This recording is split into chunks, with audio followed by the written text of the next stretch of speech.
Assalamualaikum warahmatullahi wabarakatuh. Alhamdulillah hamdan yuafi ni'amahu wa yukafi'u mazidah.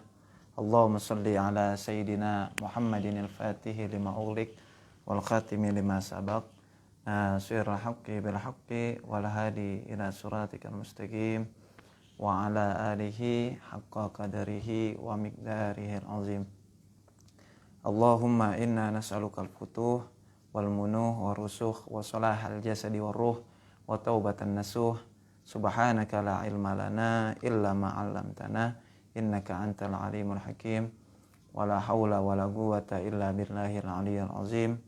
Rabbi shrah li sadri wa saddiq lisani bihaqqi sayyidina Muhammadin sallallahu alaihi wasallam. Amma ba'd. Alhamdulillah, segala puji bagi Allah Subhanahu wa taala yang telah memberikan kita banyak sekali nikmat, terkhusus adalah nikmat iman dan juga nikmat sehat. Maka nikmat yang paling tinggi dari sisi maknawi adalah nikmat iman. Maka kita harus melatih diri kita untuk selalu bersyukur kepada Allah, karena sampai detik ini kita terus beriman kepada Allah Subhanahu wa taala. Dengan membuktikan dengan pembuktian tadi melaksanakan sholat, kemudian melaksanakan perintah-perintahnya dan berusaha untuk menjauhi larangan-larangannya, dan juga meyakini dengan ketentuan-ketentuan yang sudah ditentukan oleh Allah Subhanahu wa taala. Jadi nikmat iman adalah nikmat yang paling mahal. Maka harus selalu banyak kita bersyukur. Kemudian juga selanjutnya adalah nikmat sehat. Maka dengan nikmat sehat tersebut, alhamdulillah, Mitra JC kita bisa bertemu lagi Dimana di hari kemarin kita bisa sama-sama belajar di pagi hari yang cerah ini, yang mana sebagai kewajiban kita sebagai seorang muslim untuk menuntut ilmu. Walaupun tetap dikatakan duduk di majelis ilmu itu harus datang ke majelisnya gitu. Jadi belum sampai menunaikan kewajiban kita untuk menuntut ilmu kalau hanya melalui via online gitu. Kalau ingin kita menunaikan kewajiban kita menuntut ilmu, yaitu duduk di majelis ta'lim, harus hadir. Jadi ini adalah untuk sebagai menambah wawasan saja.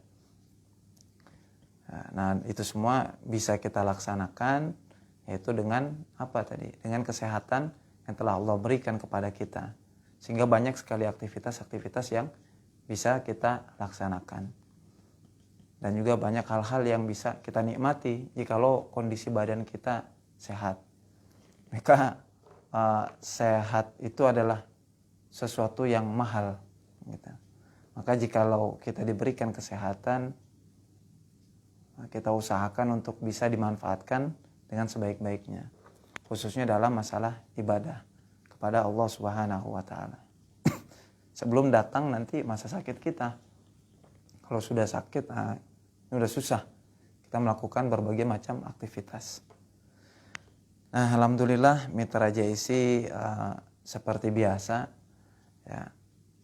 di pagi hari yang cerah ini masih dalam program yang sama, yaitu program Abata, yaitu ayo belajar tajwid. Kenapa kita harus belajar tajwid? Yaitu tadi untuk memperbaiki bacaan Al-Quran kita dari terjadinya lahan. Lahan itu yaitu tergelincirnya lidah dari kesalahan-kesalahan membaca Al-Quran. Jadi harus tahu gitu kita, dan juga harus bisa apalagi sampai mengerti ilmu tajwid. Jadi tidak hanya membacanya dengan tajwid, tetapi kita mempelajari ilmu tajwidnya juga gitu. Nah, Mitra JC yang dirahmati oleh Allah Subhanahu wa taala, jikalau sebelumnya kita sudah membahas tentang bab ro tipis maka insyaallah hari ini seperti janji Bang Jai sebelumnya, kita sama-sama akan membahas tentang bab ro yang kadang boleh dibaca tebal boleh juga dibaca tipis.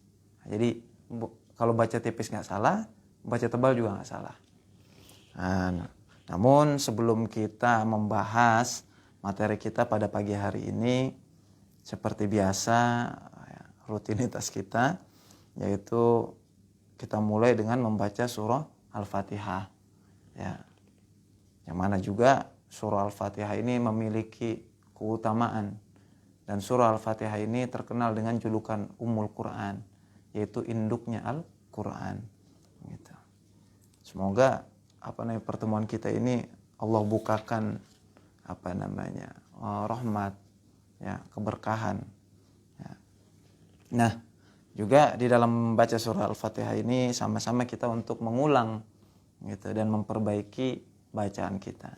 Jadi Mitra JIC bisa menyiapkan mushaf Al-Qur'annya di rumah, ya nanti bisa mengikuti bacaan yang setelah Bang J baca. Nah, mungkin kita mulai saja langsung Mitra JIC. Ya. Surah Al-Fatihahnya ya silakan dibuka. Kita mulai dengan ta'awudz. A'udzu billahi minasy syaithanir rajim. Bismillahirrahmanirrahim. Perhatikan panjang pendeknya. Kemudian syiddah atau tasydidnya. Alhamdulillahi rabbil alamin. Nah, makharijul hurufnya kalau bisa terus dilatih. Terusnya huruf H. Membedakan antara H tipis dan H tebal.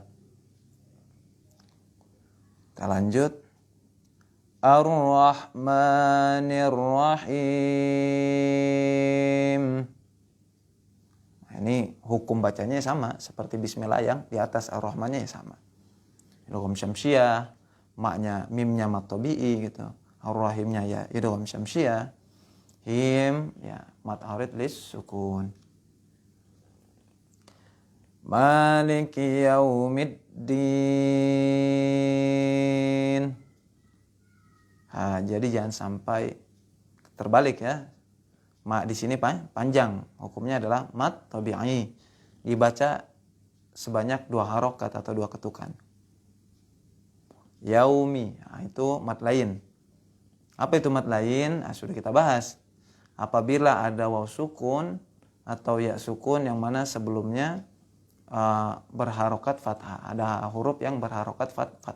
Lain itu artinya lunak, kita menggemulai gitu. Yau, ya yaumid.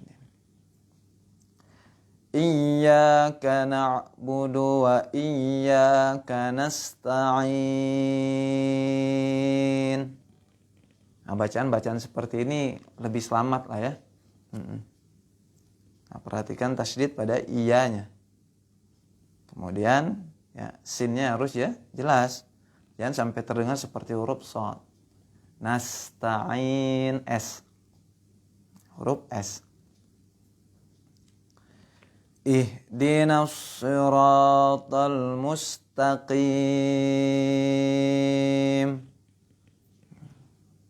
Ini huruf-huruf yang berat ya.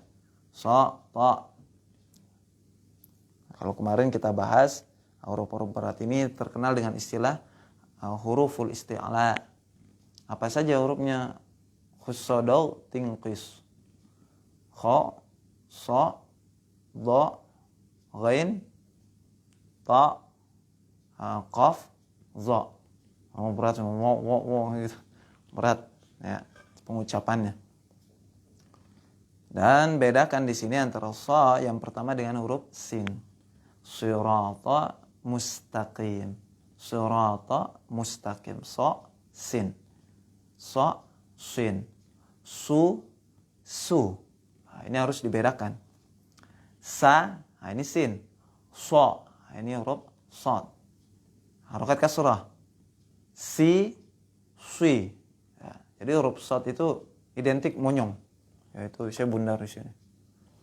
si ya, kalau kita ubah dengan kasrah.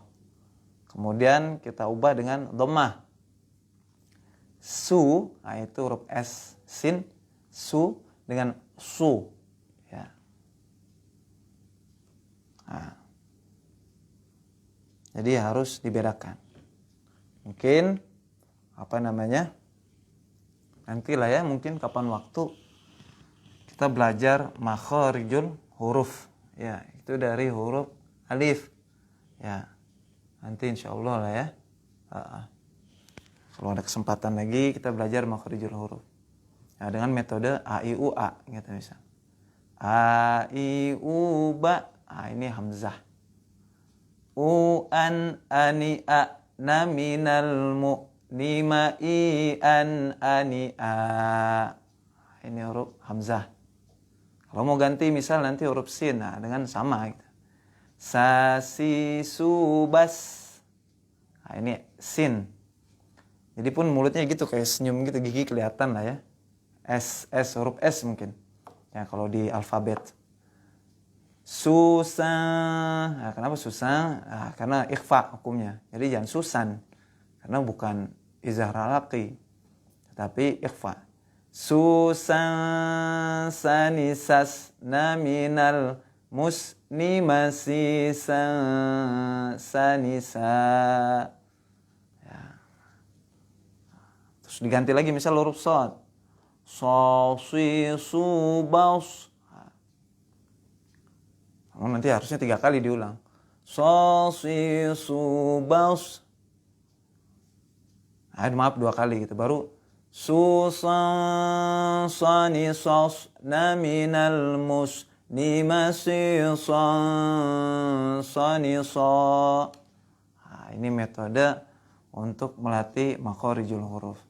Biasanya sih ini metode ini sudah masyhur sebenarnya gitu. Nah, sering-sering saja diulang gitu. Abang Ji belum pernah tulisin ya metode ini gitu. Ntar tinggal ubah huruf saja gitu.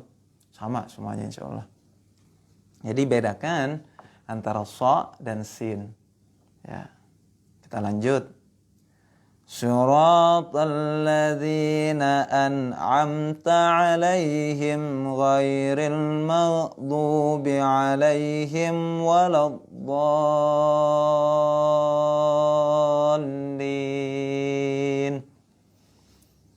Nah, ini antara nun dan mim harus dibedakan. Nun, misal kita masukin ke metode yang tadi. Nani nunan, nani nunan, nunan nani nanna minal mun. Susah juga ya. Mun ni malah langsung masuk di idgham kan berarti. Nunan, nun sukun ya bertemu dengan nun. Ya, itu hukumnya Abang dia lupa. Hukum bab nun sukun. Ya, bab nun sukun. Nah, itu di awal-awal. Apabila idgham bigunah kalau tidak salah ya. Nunan, ya benar. Dia termasuk huruf-huruf min nur. Nah, itu nun sukun bertemu dengan huruf nun. Jadi dimasukkan ke huruf setelahnya dengan gunnah. Gunnah itu artinya mendengung. Nunan naninan minal munni maninan nanina. Nah, itu huruf nun. Nanti mim tinggal diubah.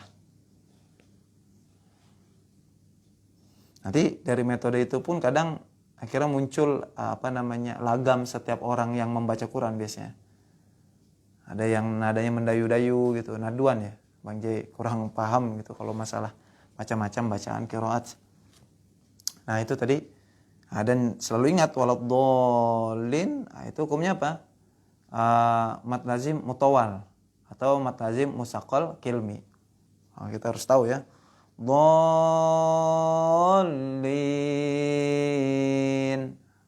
Hukum bacanya 5 harokat. Mad lazim musaqqal. Lazim berarti wajib. Ya, lazim musaqqal kilmi. Berat. Dhallin.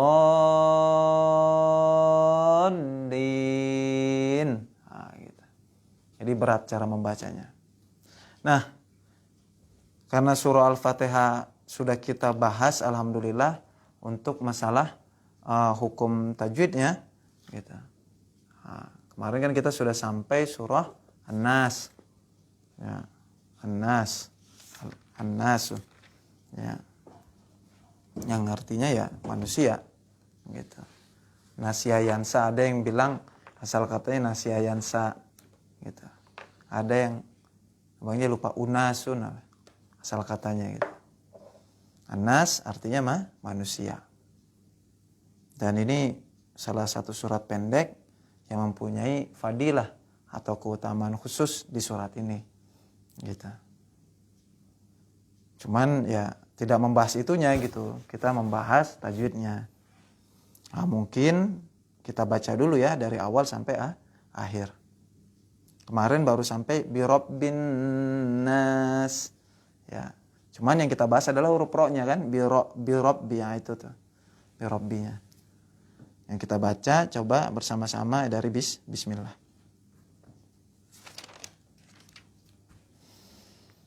Bismillahirrahmanirrahim.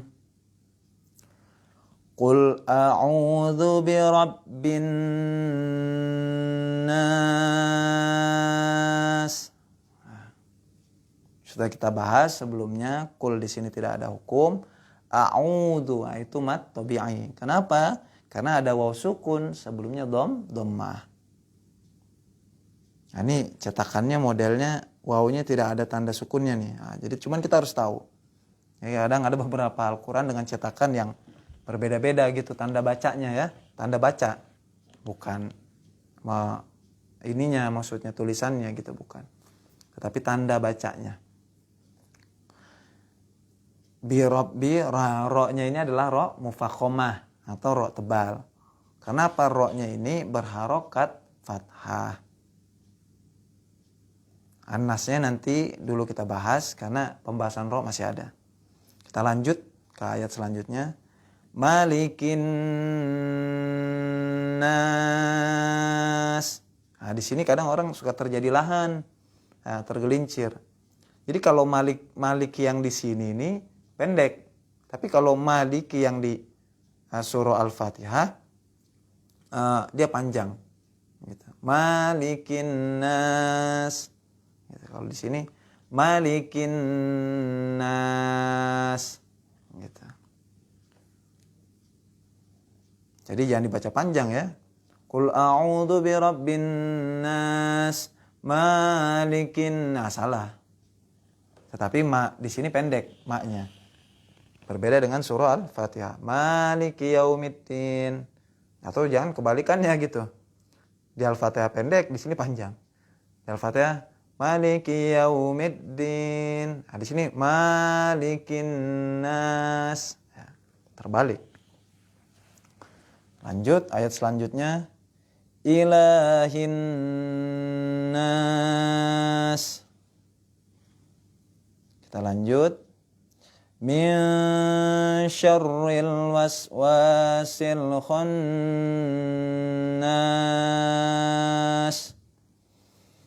alladzi. Kita lanjut lagi ya.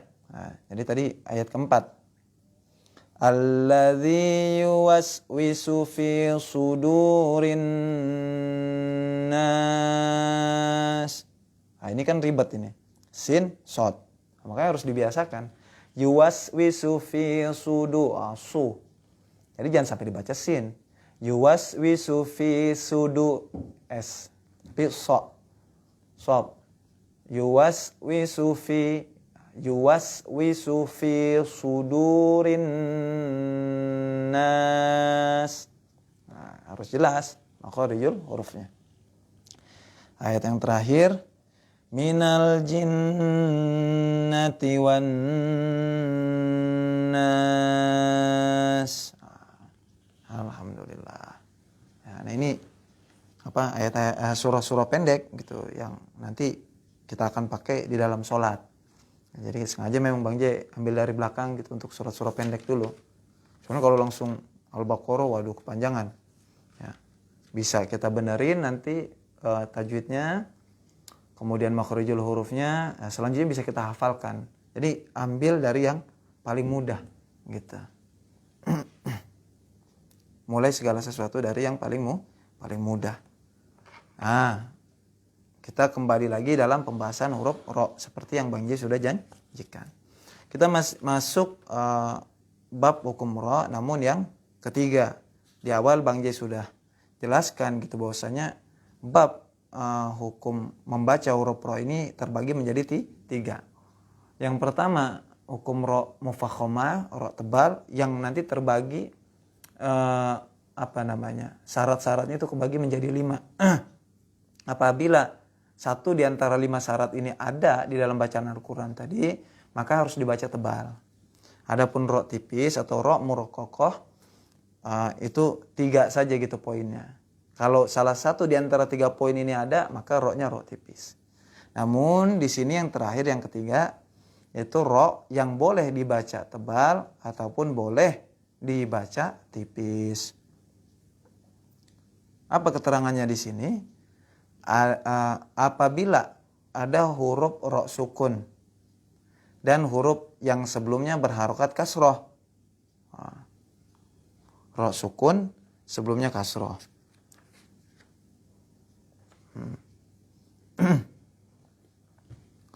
Sesudahnya ada salah satu huruf isti'la.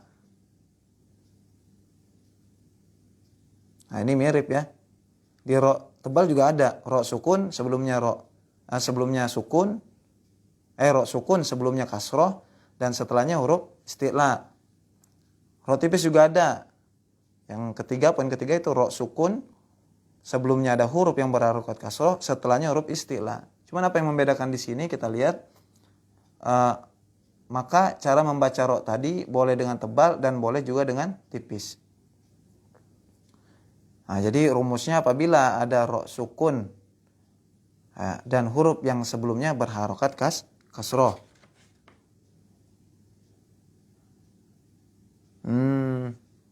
Ya. Perbedaannya kasroh di sini adalah bukan kasroh yang asli, gitu.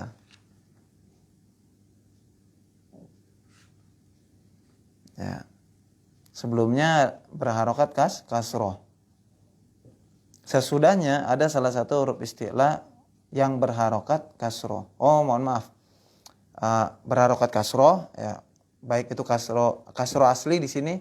Ya, cuman yang membedakan di sini itu huruf isti'lanya berharokat kasroh. Maka cara membaca ro tadi boleh dengan tebal dan boleh juga dengan tipis. Karena kalau di bab ro tebal ini ya sebelumnya kasroh yang asli ya, dan setelahnya huruf isti'la. Nah, di sini huruf isti'lanya tidak berharokat kasroh. Ya. Nah ini yang ketiga ya, yang terakhir dari bab ro. Ya.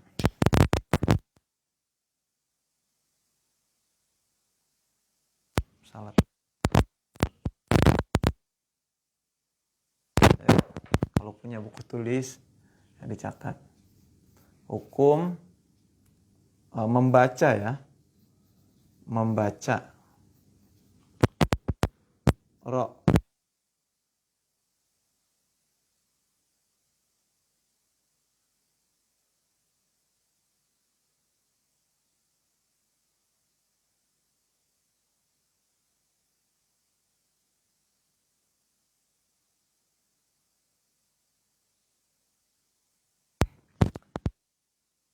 Ya, kapan kita bisa membaca ro itu boleh tebal atau boleh tipis? Nah tadi apabila ada ro ya yang sukun, ro sukun ya, sebelumnya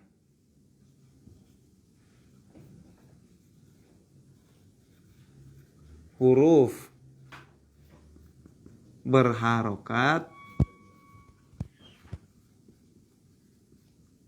kasroh. Nah, ada ro sukun sebelumnya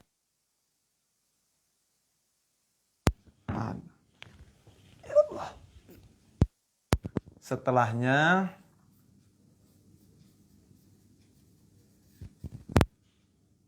huruf isti'la.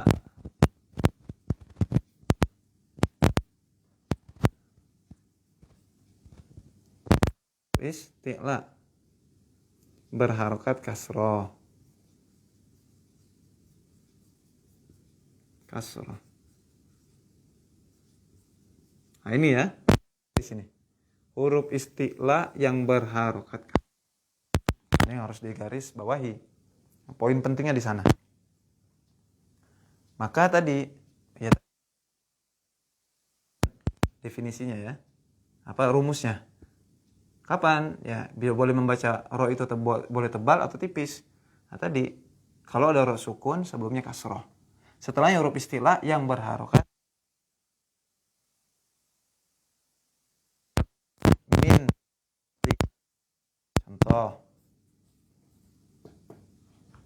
min airadihi. Sini aja kan. Kita lihat yang di kita. Min dihi.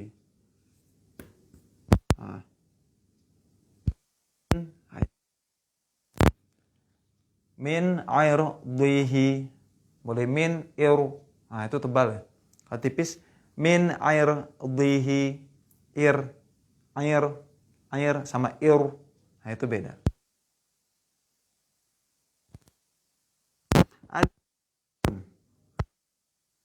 Harokat kasroh. Setelahnya huruf isti'la yang berharokat kasroh. Ini kan huruf isti'la ya. Apa huruf isti'la? Khosu dong.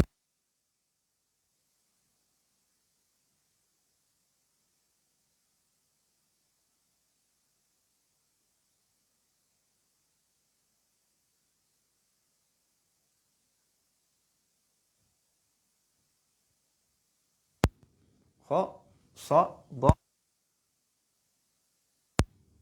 Nah ini da ya. Kemudian contoh selanjutnya di kitab bihirsin. Bihirsin. Hirsun itu apa ya, Pak? Lupa.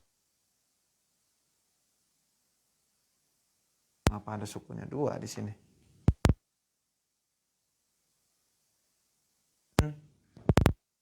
Ro sukun. Sebelumnya ada huruf berharokat kasroh. Siapa haknya ya? Bukan baknya, bukan. Dan juga setelahnya huruf isti'la. Ya. Yang berharokat kasroh. Cuman jangan bingung ya, ini kasrotain. Ya. Cuman kasrotain. Boleh mungkin bil hirsi. Kalau mau jadi kasroh ya bil hirsi. Ini kan karena dia tidak menggunakan alif lam gitu. Di dalam apa namanya? Ini sih ilmu nahwu lah istilahnya gitu kan. Bacaan. Di sini ada nunnya sebenarnya, bihirsin ada nun. Jadi kalau pakai alif lam ya itu bihirsi. Tapi kalau pakai alif lam kalau tidak pakai pakai alif lam itu bihirsin. Ya, karena ini huruf jar. Ba itu huruf jar yang artinya bisa dengan, ya cuman umumnya dengan lah. Bihirsin. Boleh penulisannya mungkin begini nih. Bil hirsi. Alif lam ya. Hirsi. Baru begini mungkin jelas kali. Ini kasroh. Ya. Ini kasroh juga cuman kasroh ten. Hanya saja gitu. Hirsi. Nah, ini bihirsin. Ya. Bedanya ini ma'rifah, ini nakiroh. Gitu. Ini sih ilmu nahwu mungkin ya, ilmu nahwu gitu. Kalau ma'rifah berarti jelas. Ya, berarti ada penjelasan sebelumnya gitu. Kalau ini nakiroh, hirs yang mana aja gitu kan. Sedikit wawasan saja lah mungkin. Tambahan. Ya, nyicil-nyicil belajar bahasa Arab dikit-dikit ya. Ya, ma'rifah, nakiroh. Ya, kayak al-abu sama abun tuh beda. Abun artinya ayah. Ya. Jadi kadang juga di istilah Arab itu kadang paman kadang. Ya. Di Arab kadang penyebutan paman tuh bisa juga pakai abun. Ya.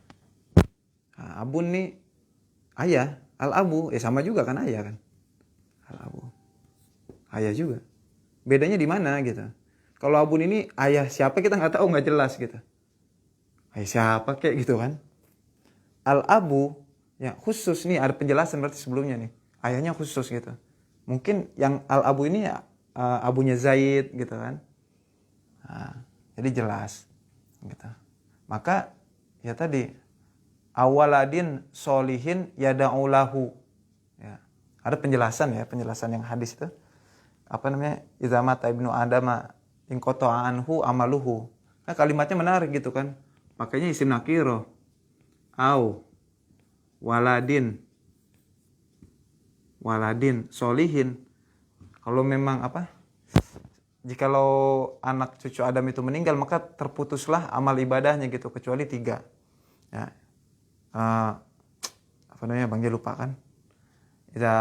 Idza mata ibnu adama in qata'a anhu amalu illa min salasatin. Shadaqatin jariyatin. Nah, sedekah jariah. Ya. Enggak ada sedekah jariah juga. Ilmu yuntafa'u bihi. Ya, ilmu yang bermanfaat. Ya kalau guru gitu kan. Kiai, ustadz misal. Ada jariah ilmunya dipakai terus sama muridnya gitu. Ya enggak ada gimana ya, waladin solihin gitu. Kalaupun memang jadi anak soleh, ini menarik gitu. Ya. Anaknya si orang tua tadi yang meninggal tadi nggak menjadi anak soleh, kalimat di sini ini nakiroh. Anak siapa aja yang soleh, yang ngedoain buat orang tua tadi. Nah, dengan adanya acara tahlilan tadi. Ya, awaladin solihin, makanya isimnya nakiroh gitu. Enggak dengan makrifah gitu. Anak siapa kek? Asal dia ngedoain tuh almarhum sama almarhumah lah sampai gitu. Ya. Nah, ini penjelasan yang saya dapat dari guru saya gitu. Makanya ilmu alat tuh benar-benar penting gitu. Nah, cuman kan kita tidak membahas ini ya. Ini sih cuman apa namanya iseng-iseng aja ya. Nah, jadi gitu. Nah, ini penulisan tadi ya.